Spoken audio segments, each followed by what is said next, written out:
Hi, everybody. Welcome. If we have not met yet, my name is Aubrey Bergauer, and I am coming at you from Lyon, France right now. I'm here working remotely this week.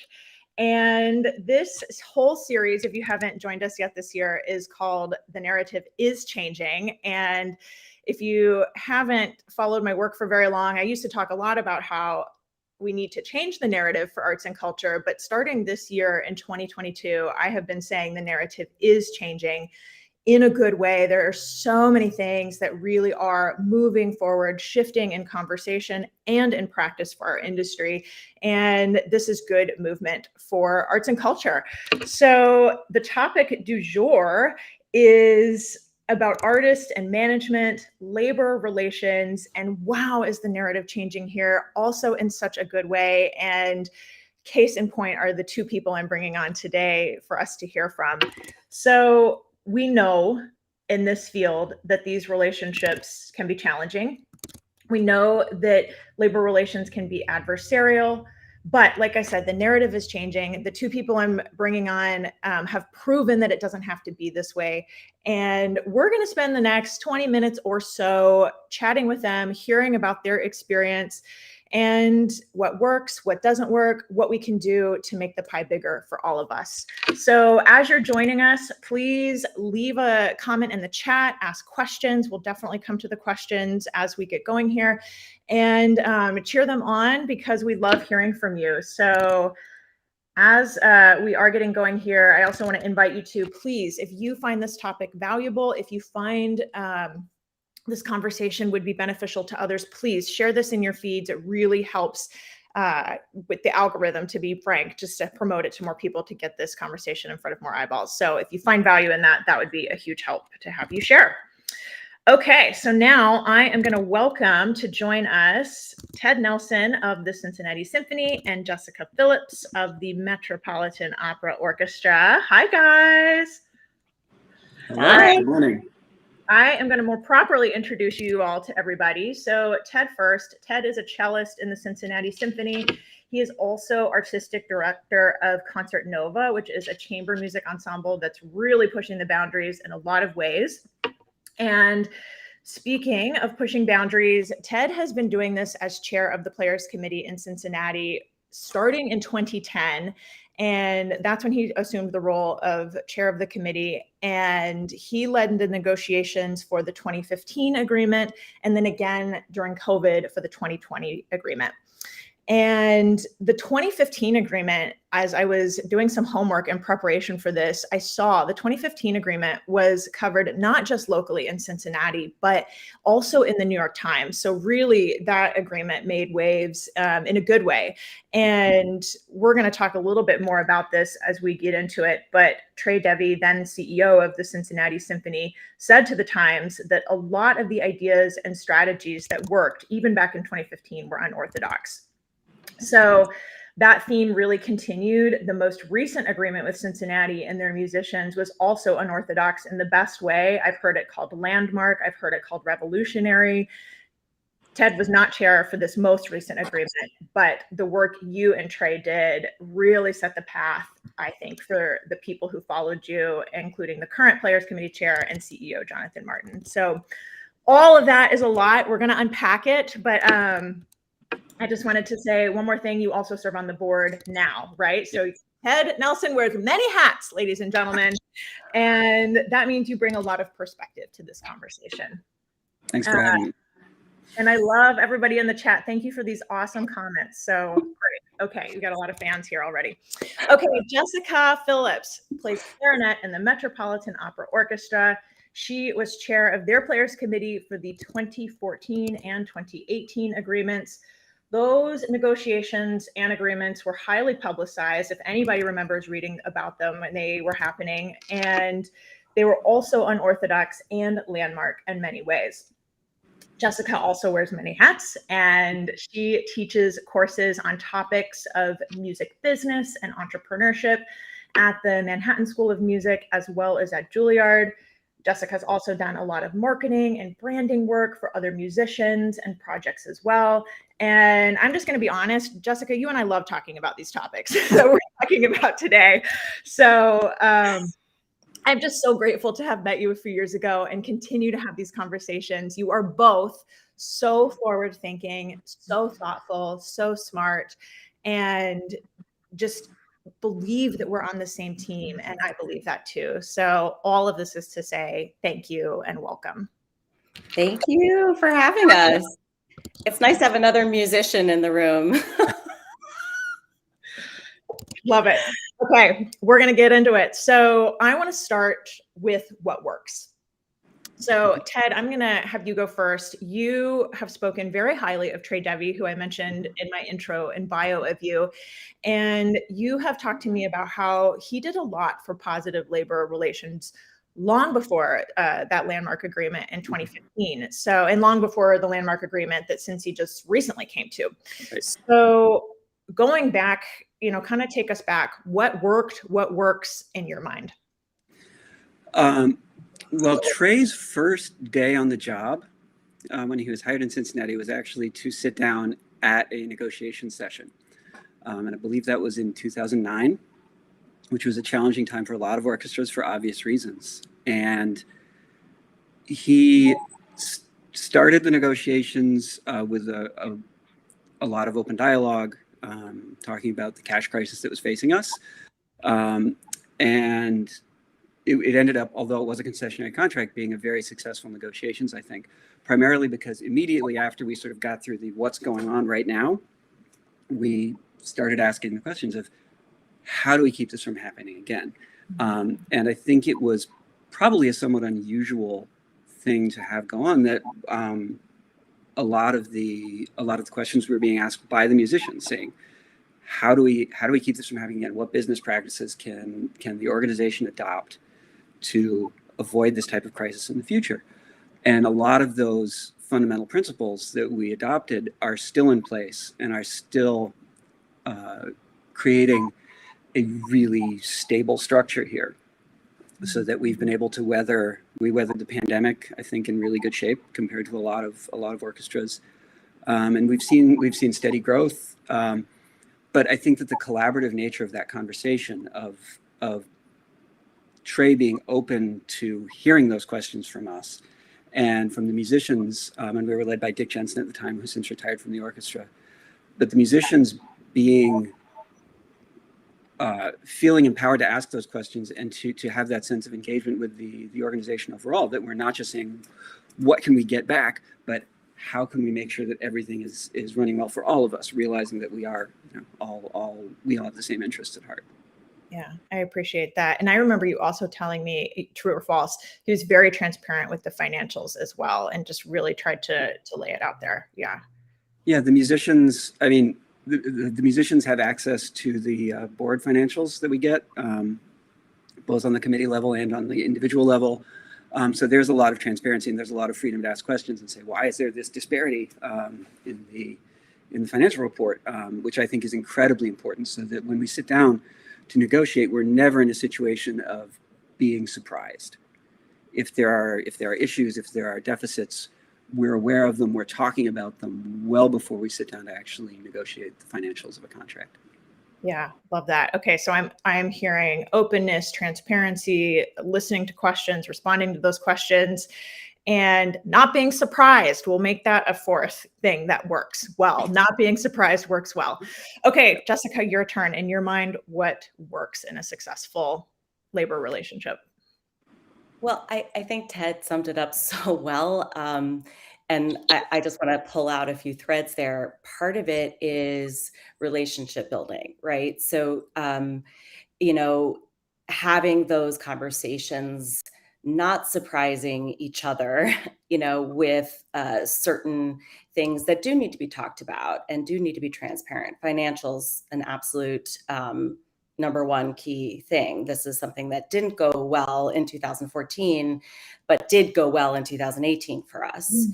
Another thing I would say is, we ride on the shoulders of the committees that negotiated before us, and also their relationships with management. So it's about also transparency within our own groups. And I think when we think about taboos and like this us versus them sort of really polarized situation that we can sometimes find ourselves in.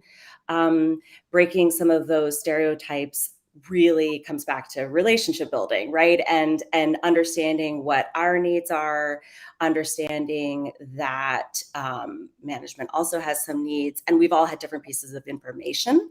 So that communication transparency is crucial, so that when you do get to the table and you are thinking about, the mythical fixed pie, which is a myth, right? When we are thinking about creating value, we already have objective criteria upon which to think about how we cost things, how we value things, why it's important for management to have this piece, why it's important for us. So we're not fighting for our fundamental core values or our needs as humans, right? We're actually starting from a very different level of nuanced conversation. And that's crucial. You need to have that in order to think about principled in negotiations, right? You need to have that trust. And it's like Ted said, if you don't have those relationships, you really, that's what the committee is really empowered to do and should be empowered to do.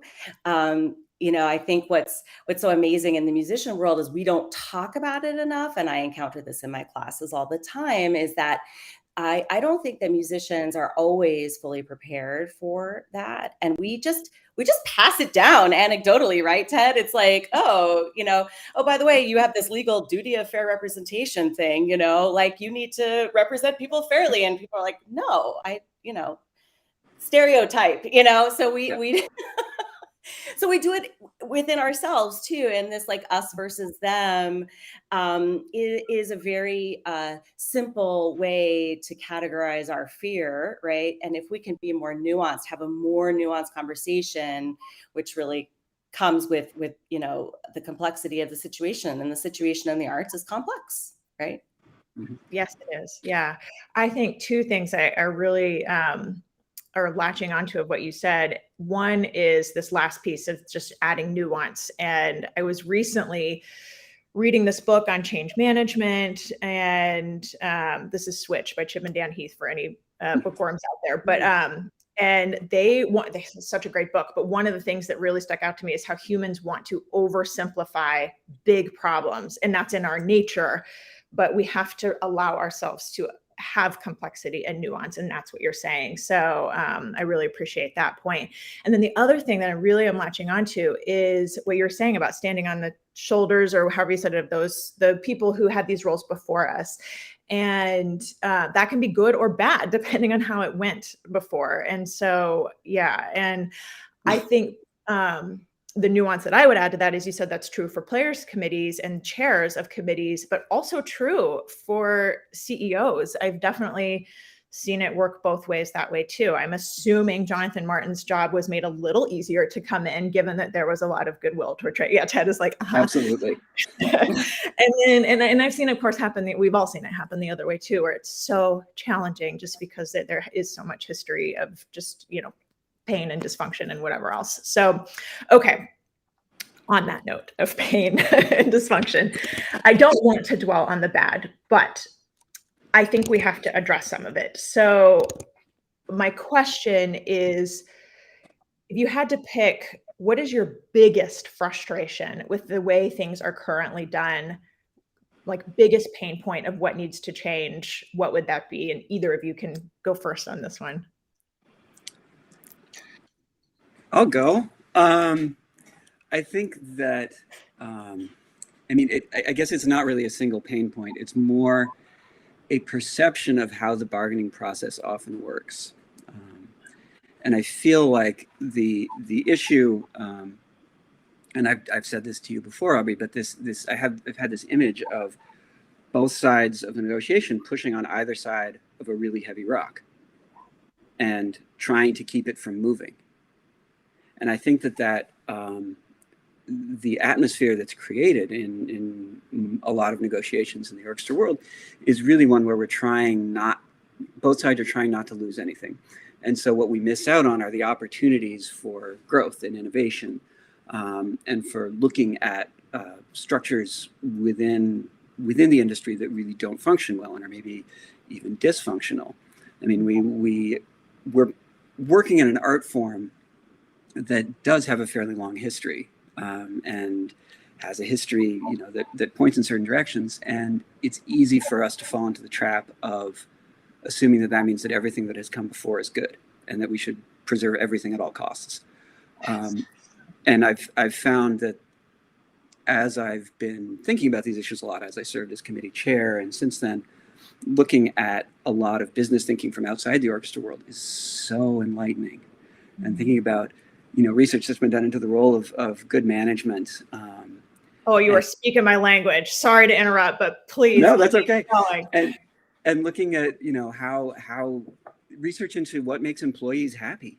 Yes. And I'm not just talking about musicians here, because I think that there are tremendous issues facing, structural issues facing the staff side of what happens in most orchestras. But this sense of trying to preserve a mythical past rather than looking at ways that we can really change and innovate effectively, I think is my biggest frustration. Yeah, perception. Yeah. Go ahead, Jessica. Absolutely. I think this is why I love having Ted in the room. It's like, oh man, we're like always on the same page with this. And I think I would just kind of like add to that, which is that there is so much fear about change. It's always about what we're going to lose, and never enough about what we're going to gain. And I think there's just so much social psychology out there about how groups can become super cohesive and create solidarity. And that's generally what we try to do. And those groups work together very well. But those groups, when they lack diverse voices, and I mean like just different opinions, then they can also become enraged, right? Like that it can become sort of mob mentality, and it's really difficult to de-escalate those situations. So again, I think that there just needs to be more understanding about the actual science of negotiation, right? Like the separating people from the problem. Like we are all emotional human beings, and that can, it can get emotional, right? Like I've definitely seen people lose it at the table. I've definitely seen amazing collaborative conversations at the table, and I've seen people apologize at the table. Like there's a whole range of emotions. And one great lawyer told me once, negotiation is theater, which is kind of true, but it's not theater for musicians. Like we are very much worried about what we'll lose. We're worried about our actual needs being met and our human resources of wages and things like that, our bodies. We're musicians, we play a long time. These are really real issues for us. And they're not always understood by management. So we come from different already sources of information. So to me, the biggest frustration is lack of time to develop common ground, to develop those conversations. And, I got to give a huge shout out to all of our League Essentials fellows who are probably the only people here today. I don't know, but we love your squad is here. Yeah. And we, when you have 30 people in a room and basically everybody started on an instrument or something, right? Sang, played piano, almost every single person. And if they didn't, they absolutely have love for it. And yet there were still really interesting, delicate conversations that arose from trying to find common ground. So whether that was around tenure or the future of diversity, equity, and inclusion in our field, some of these really tough conversations that really need to be happening away from the negotiating table. Again, you know what I mean? So that we can actually move things forward with innovation, as Ted is saying. So, and it's time. It's time. And we think of time as money. And this is my favorite kind of science of negotiating story of all time, which is that, a big, MBA program did this experiment where they had two different groups. And the first group, they said, time is money, go get an agreement. And they basically went and got an agreement. And I think it was like 50% of the time they came out with an agreement. And to the second group, they said, tell each other something likable, find a piece of common ground that you have with the person you're negotiating with. And then they found that that group were able to successfully negotiate like 92% of the time. And that agreement was worth like 17% more value. Right. So it is this understanding that actually collaboration is rich. It is more rich. This is the mythical pie, myth buster, in that if you can build relationships and keep having conversations and keep thinking about value and innovation, even if you don't negotiate it this time, you may next time. And that long-term collaboration is what really does create more value in the long run, right? This sort of like, we're going to be stubborn and intractable and get what we need. That happens in really traumatic situations, and you may get what you want then, but the ramifications of that can last years. So the long-term way to create more value is this sort of collaborative process. And that's incredibly nuanced, right? That doesn't mean you're rolling over. Collaboration is not consensus, So it's understanding everybody's position. And that is, again, in this lead up conversations. Yeah. And I would say that you touched on this earlier, Jessica, but realizing that so many musicians are thrown into these roles with zero experience and zero training. It lends itself to a lot of fear and reactive behavior. Of course. I feel like hearing you say that, of course, that's human nature. I don't know. Therefore, there's fear. That would be true for any topic. In this case, it's a lead negotiation role. Okay. This is why I love talking to you both so much. It's so elevated. And we're talking about change management. Ted was talking about inspiration from the business world. Jessica's talking about social psychology, behavioral psychology, the science of negotiations. I mean, you're such smarty people. I love it. And what you're saying just applies. We're not talking about specific issues. That's why it's elevated. It's talking about these bigger, broader things. So I just so appreciate all of this. So given all of this, and I'm hearing all of this. Yes, the fear makes sense. The reaction to fear makes sense, even though it can be very hindering and damaging. It makes sense. Making the pie bigger, that makes a lot of sense. Collaboration, that doesn't mean rolling over. All these things make sense, but how do we get there is the question. So how do we do the work to build trust, overcome these real challenges that we've mentioned? And I'll start with an example. I remember, Ted, you were telling me about how you did the firing line, I think it was called. And that was when, I think, you can correct me if I'm wrong, you told not just the committee, but the whole orchestra, during the break, I'll be in the break room and come ask questions or yell at me. I remember you saying that. Just whatever it was, you made yourself available was the point. And I remember that because you really had to be comfortable putting yourself out there in that public way among all of your colleagues.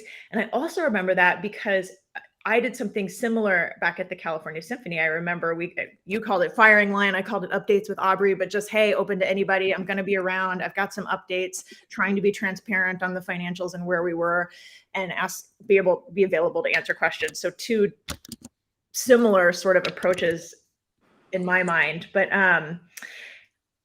my question though is, what else can we do? What else is necessary to be laying this important groundwork?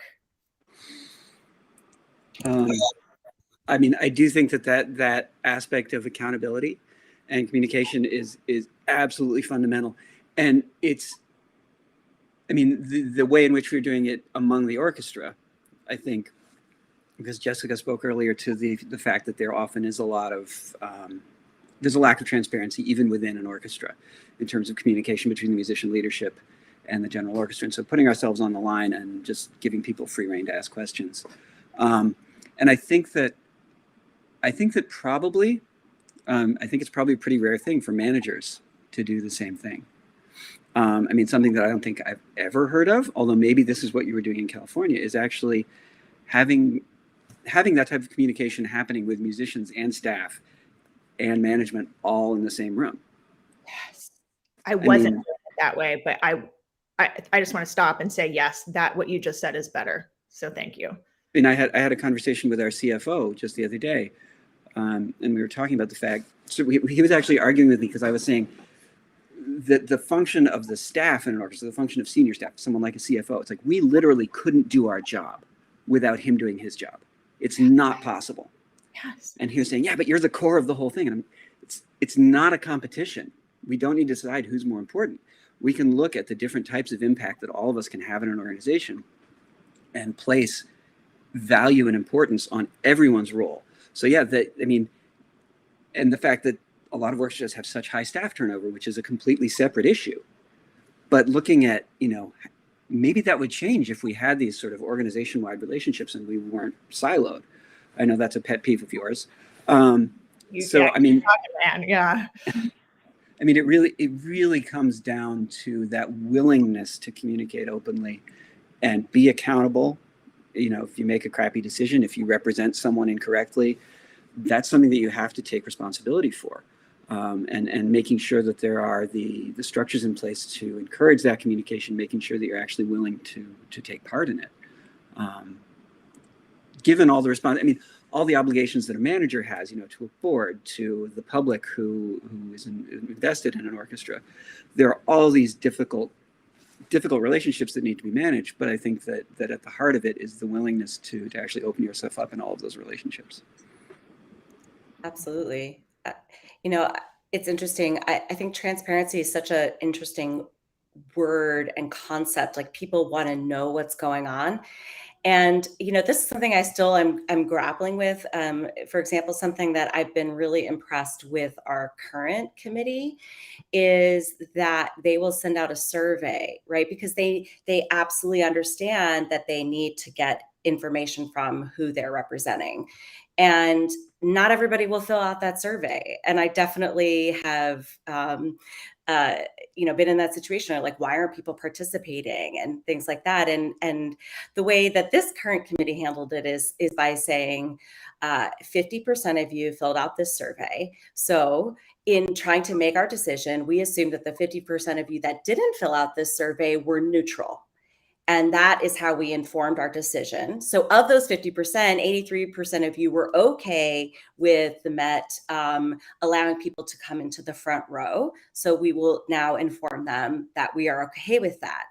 And I thought that was an excellent way for people to understand the decision that was made, while not shaming anybody, but also saying, like, if you don't participate, your voice isn't going to be heard. And, I thought that was terrific. So that's a really great way to then just encourage diverse voices, because we also did like the firing line. We were like, Saturdays in the lounge, and nobody would show up. And also, I think what happened was that people were like, well, I don't want to serve on the committee if you're going to get yelled at all the time. Like, hell no. So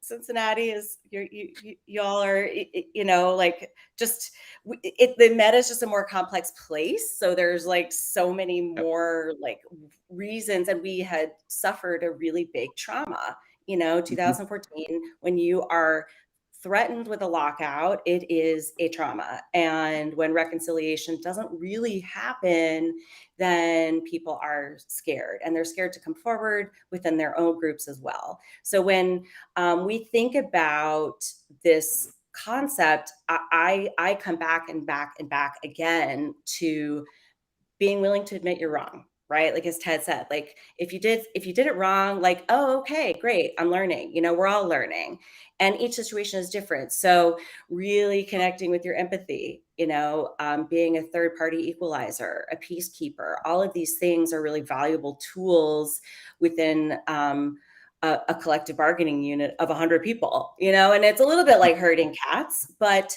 all these people are incredibly smart, and they may not all have the same access to the same information. And that is really difficult. So, we can't always be fully transparent either. Like if we're in negotiations, we're not going to always tell you everything as a committee to an orchestra, because it's going to be in flux and it's going to change and things, so then you really have to also ask for trust from your colleagues. And I think that when we can, it's so easy for a group to get riled up, right? And we use that for leverage. Like, no, absolutely not. I cannot accept this agreement. It will not get ratified. And that has worked for me, absolutely. Like, this will not get ratified. But also, I think we need to balance that with this idea of practicing civility, really calming people down, de-escalating. That doesn't sound right. Let's go to the source. In some of these interpersonal kinds of conversations where people can develop long-term, grudges, and then they come out in negotiations. So it really is about that bridge building within your own community, and the transparency is really important.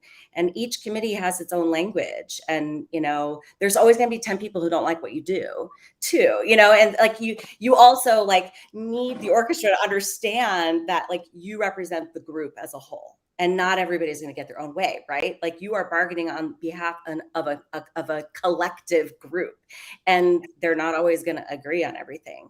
And I guess I would also say we can't always at 4 a.m, when we are deprived of sleep after 10 days of straight negotiations, compute all the permutations of how we screwed up something, right? So we don't understand, as musicians, we're not really taught that the contract is kind of a living, breathing document, and grievances and arbitrations, things like that, are ways to actually define the document. They're not necessarily conflict, right? So conflict resolution training for musicians, understanding conflict styles, assessing where people are at, are so crucial, because when grievances arise, as they should, we can't always in a contract delineate every single thing that will happen, or we'll screw up on the last contract negotiation and we got to fix it now. Great, that's fine. Let's work it through. Let's do it. Those are the things that actually become issues in the next negotiation where you can create more value, right? So all of these leftover things aren't necessarily they shouldn't be blame, right? They should be moving forward, expanding, creating more conversations. And I think we just tend to shut down and not get all the information because we don't have some of these conflict skills as humans, right? And it's hard to be humble. I'm right all the time, I tell my husband, but apparently not. They listen to us, Jessica. Yeah. Can I just say, I feel like it's borderline miraculous that, because Jessica pointed out, the Met and Cincinnati Symphony are very different organizations with very different histories of labor relations. Mm-hmm. And that, Jessica, that you and that I end up at such a similar place in terms of our values and our priorities, and what we look to in the future. I think that's really incredible. Yeah. Thank you for saying you're right. It is. Okay, I want to reflect some of this back to you all, and for everybody listening and watching, just because there were so many good points. And then I've got a couple more questions, and then we'll try to hit the chat. So I knew this conversation, we could just go forever if we wanted. But okay, to underscore some of these things. What needs to happen? So let's see, Ted, you really talked a lot about breaking down the silos. And aside from my own, personal soapbox and excitement over that issue, it's exciting to me because I feel like I've learned and matured so much around this issue. And I did it differently, having, making myself available to the orchestra separate from making myself available to the staff. I think in many ways is because that's what I had learned and observed. And it's squarely in the category of why do we do it that way? And so, I just want to, like I said, reflect back that it's so important. If I'm going to say, and I do say, we're all on the same team, then we need to be in the same room. And I think the more, and I don't necessarily mean that, it's true in negotiations, there are representatives of us in the same room, but I mean, way before we're ever at the table, right? So for these kinds of things, these conversations, information sharing. So just want to underscore that, yes, my thinking has also arrived there.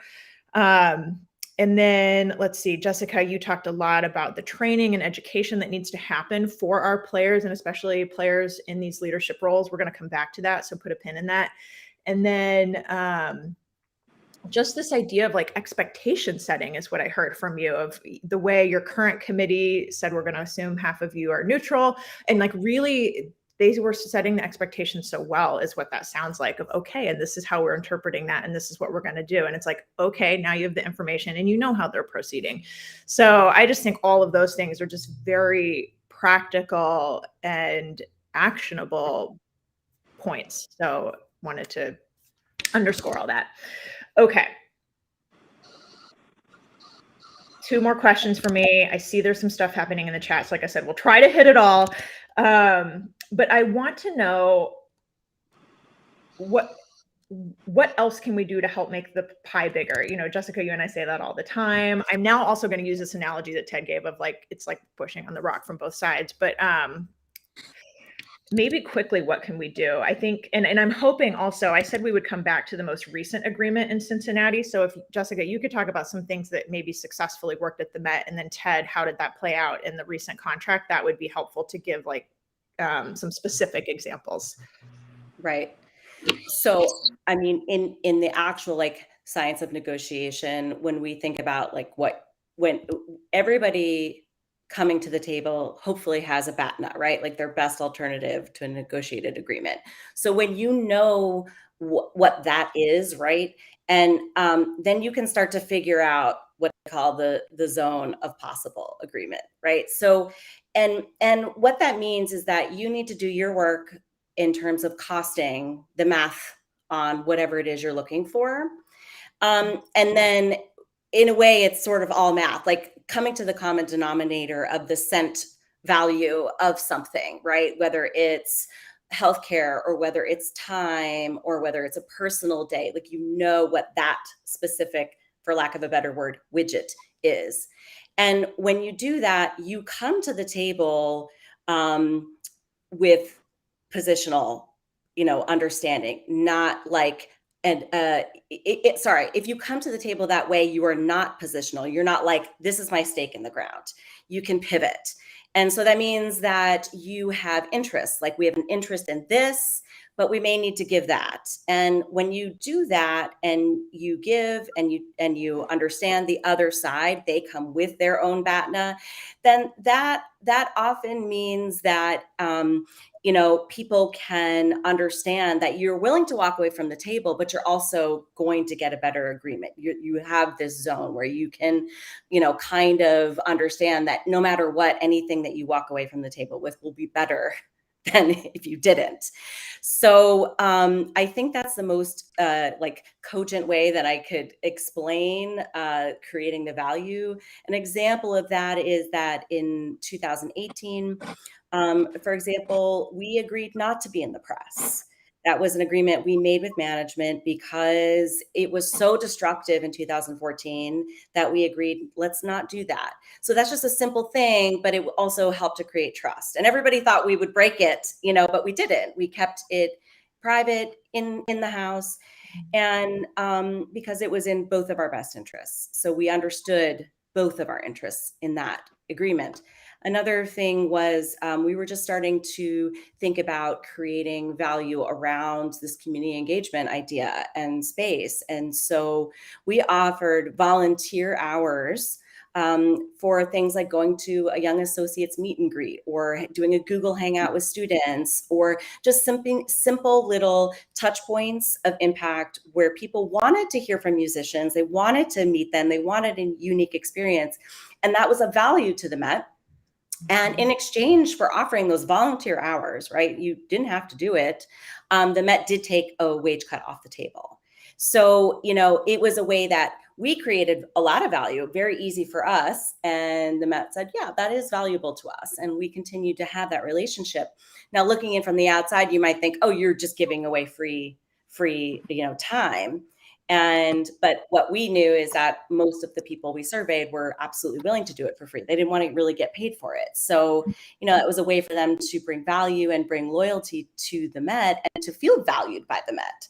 So that's kind of like my I think one of the best examples of ways to create value, the value, like for example, of healthcare, right? Is that it may be very inexpensive for the person or the musicians to give a little tiny bit on healthcare, but it's an extraordinary savings on the management side. And so, it might be that you might do something like that. And we've seen, right, Ted, we've seen that kind of incrementally come up where we've been willing to give little tiny ticks of something in healthcare.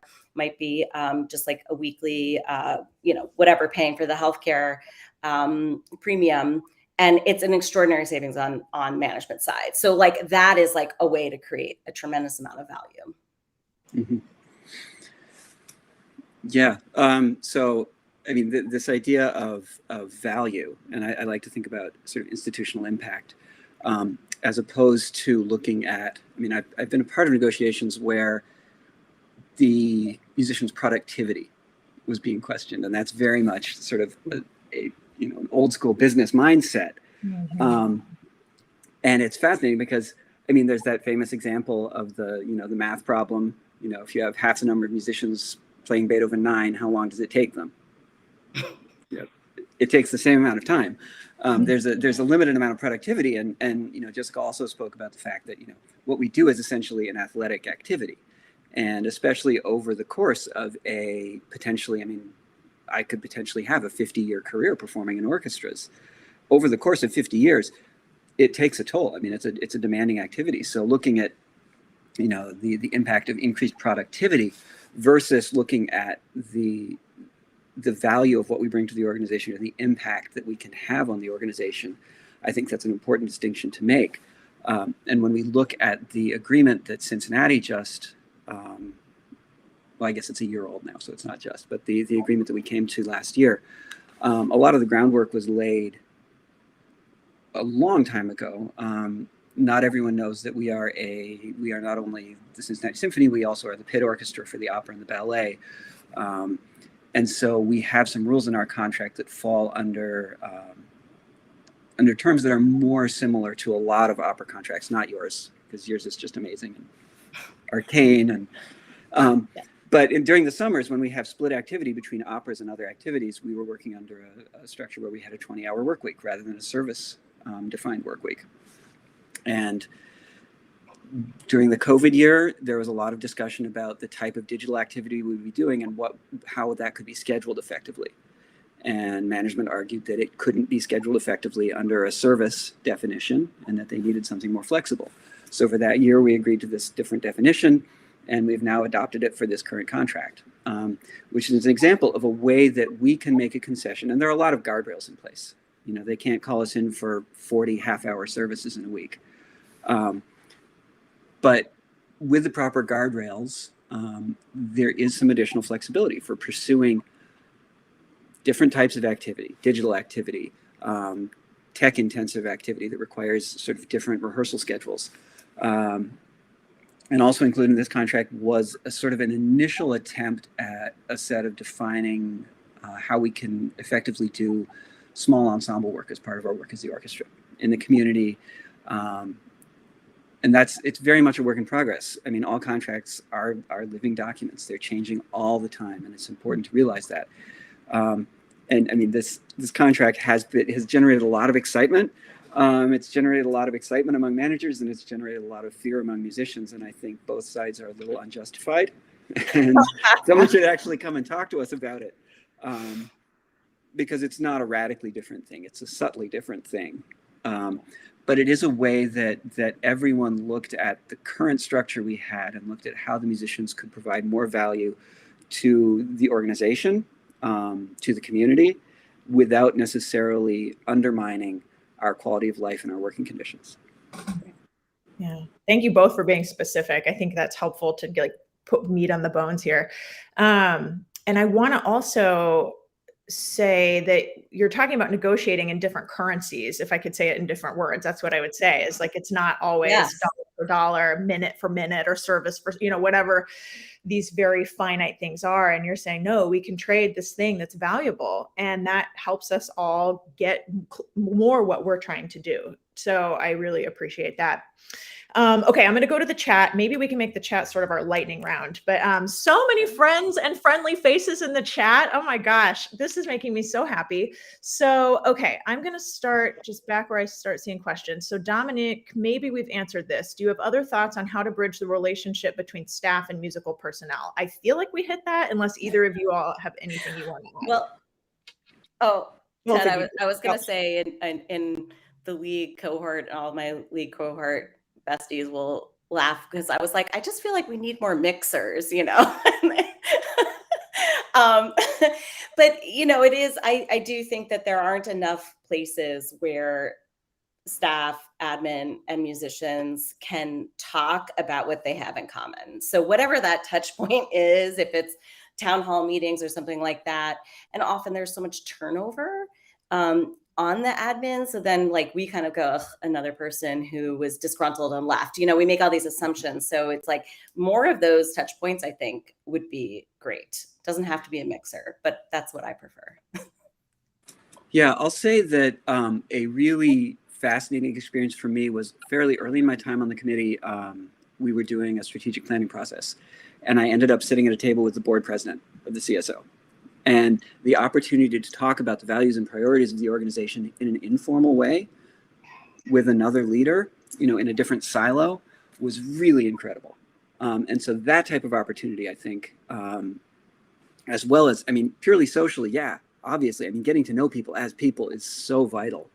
But getting to communicate across boundary lines so that we're not assuming that there are boundaries there that aren't there, and that we do have shared priorities. I think that's essential. Yeah.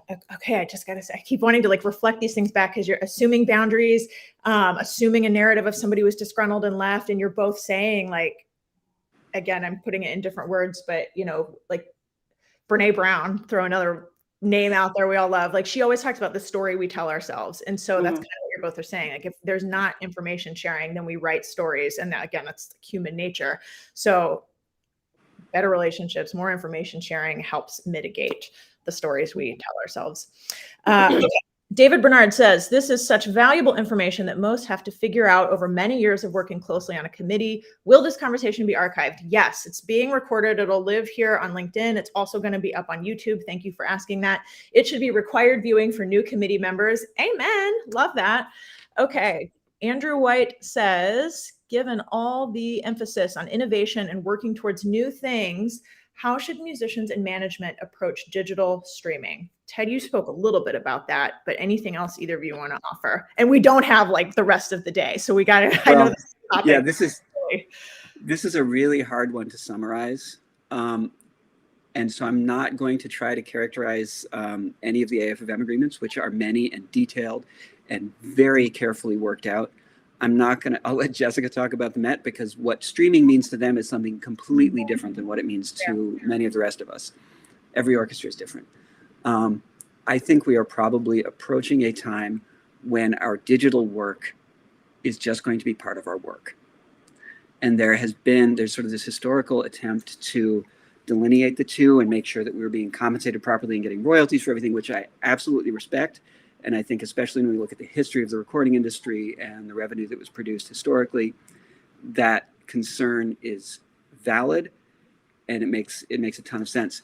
But I think that we're probably reaching a point where that distinction makes less sense, and the ability of an organization to engage the musicians and the staff in the production of digital product has to be seen as one of the core activities of the organization rather than as something that's added on and represents an added expense. Yeah, I would say the Met is very different. We were an organization that went differently, like Philadelphia, and brought that in-house. So we had the HD, and many, many nuanced feelings that I have about that later. Insert. I would say that this is really how Aubrey and I first started talking, was about a desire to have an open conversation with all kind of parties involved in the digital space, the digital, music space, where we could talk without fear of those conversations coming back at us at the negotiating table where we could kind of create like an innovative think tank, right? I just want to give a huge shout out though to AFM and Rochelle Skolnick, who heads up the SSD at the Symphonic Services Division, who did do a lot of really creative things with digital broadcasting, which helped musicians get paid during the pandemic. So like they were absolutely crucial. I also want to say just one quick plug for AFM in that Rochelle will also come and onboard any new committee. So all you need to do is go to AFM and say, hey, we have a really new inexperienced committee. Can you please come and talk to us about all these issues?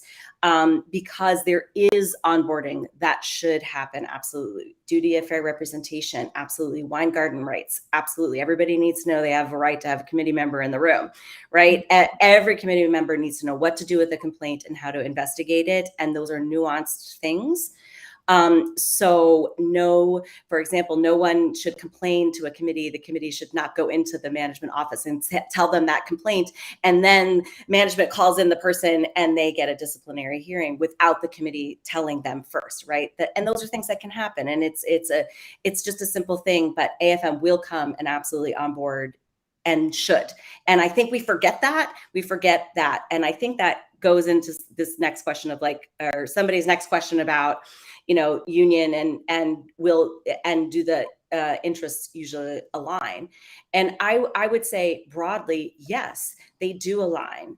And the union's job is to make sure that, and full transparency, I'm on the executive board of Local 802. And so as executive board member of Local 802, I see how thoughtfully we go, okay, what is the committee saying? What are their needs, right? We are legally obligated to bargain on behalf, right? We hold the bargaining rights of contracts, but we are empowering the committees to give us this information, right? So there has to be a relationship between the union and the committee chair. And if that's at risk, that's going to be where difficulties arise. So those values do need to align, and they absolutely can. There may be situations in which something that the orchestra wants to do is problematic for other musicians, and that's where the union may butt heads with you, where they go, well, we need to protect all the rest of the musicians across the country from this decision sparking off fear. And that brings me back to digital, right? Where it's like, okay, well then let's create a space where we can talk about what we might lose, but also what we might innovate and gain in a space that's not like a negotiation space. Yeah, good. Thank you for being just thoughtful and balanced and tackling those couple of questions there. Okay, let's see. I'm trying to scan through these. There's a lot, which is great. Okay, let's see. Have we answered this one? Bradley Powell says, have you all thought about or discussed changes to get away from individually negotiated title contracts? You're laughing. I'm not even sure I know what that means. Individual. Oh, like principal positions and things like that. Okay. Oh gosh. All right. All right. What is the question in here? Let's see here. You all know what he's asking? Are you talking about equity overscale, right, Bradley? I'm assuming you're talking about equity overscale, and the fact that the committee is only bargaining on behalf of like the base wage, and a lot of principal players will go in and ask for an overscale raise, which is kind of do you call it overscale, Ted? Yeah. Okay. So it often shows up in orchestra 990s, and everybody I knew, and I grew up, we were going to Guide Star and seeing, who's winning the overscale race, the oboist or, the clarinetist and all of these things, the trumpet player who's getting valued the most. And I have a lot to say about that in terms of gender pay equity, racial equity, things like that. Suffice it to say, as the daughter of an employment lawyer, and I am not a lawyer, so I'm not giving you any advice, but I just think there should be objective criteria, even when it's subjective. So like as an artist, how are we valuing you as an artist? There should be objective criteria upon which we are evaluating something subjectively. And as long as that's happening and it's thoughtful, then, we should be valuing our players. But I could go on and on and on. It's a little bit more complicated than Met because we have co-principals. So Ted, I'll let you. I mean, I would say I've thought about this a lot. As someone who has spent most of my career as a section string player, I had a title when I was in Kansas City, but neither of my other two jobs, and someone who has done a lot of committee work, which arguably has a lot of value to the organization. I can say that I think that there's the potential for musicians to have tremendous impacts in an orchestra without playing a solo ever. And I think that essentially the way that we look at individual contracts is who plays the most solos, and we'll pay them the most. And also who's winning auditions in other places. And so I think that while it's important to recognize the value of individuals, I mean, that's one of the big, there's a whole chapter in work rules about that, pay unfairly.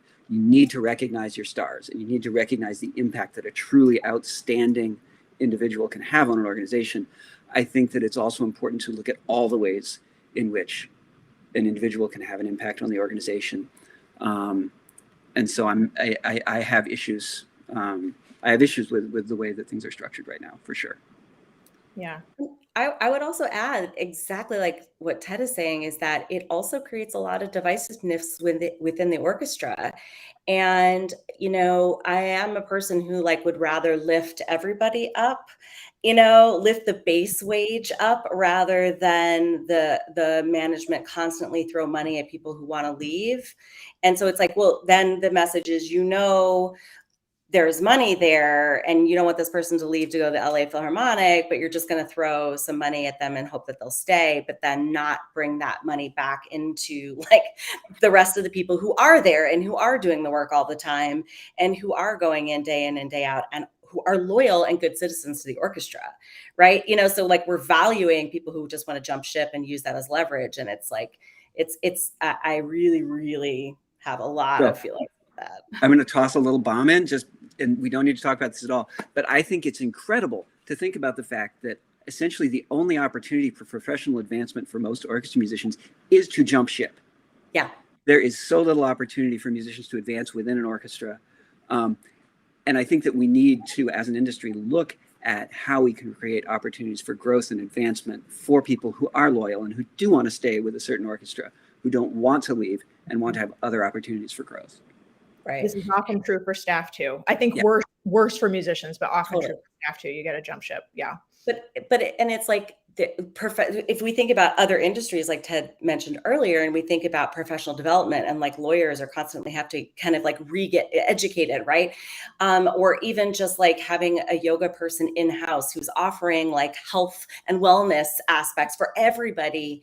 Those are ways to use your money and create a line item in your budget, right? You need to have EDI in your budget, right? It has to be a line item. We've all kind of learned that. If we haven't learned that, oh my God, but also I would say that there needs to be a line item in the budget for health and wellness, right? How do we think about valuing our people? We need to think about what we do.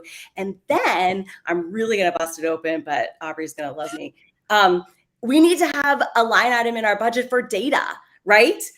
Who is doing evaluations? What are we doing with the metrics? And then we could all just spread it around and use it in marketing and fundraising and all this stuff. But that would be transparent, right? We need to have a line item in our budget about data, data. Oh, I love it. Okay. I see the comments in the chat that are I want to clap or snap. I'm doing it for all of us right now. Okay. All right. I got to wrap us up. I wish we could keep going. I think we got to every question. I hope we did. But if not, we can on LinkedIn comment in the chat also. And like I said, this will be on YouTube. So thank you everybody for watching. Everybody watching, you all are just amazing. You're so, you've just been contributing and participating, and we really appreciate that on our end here for sure. And everybody, please join me in thanking Ted and Jessica. Follow them online. Like I said, if this conversation was helpful and valuable, please share it in your feeds, share it with others so that we can make sure that this gets as far and wide as can be helpful to our field. So with that, follow me also if you're not already, pardon me. I continue to share content about how the narrative is changing for our industry. Thanks so much to people like Ted and Jessica. So one more time, I'm just so grateful for you both. I'll say it. I said it at the top. I'll say it again. You are thoughtful. You are forward thinking. You're so intelligent. And I'm just so grateful we were able to have you share all of your thoughts with so many more people. Not all of your thoughts. This is why we need part 2, 3, 4, and 5 of this. I think so. Anyway, on that note, bye everybody. Have a Bye, great day. Ted. Thank you. Thank you, everyone.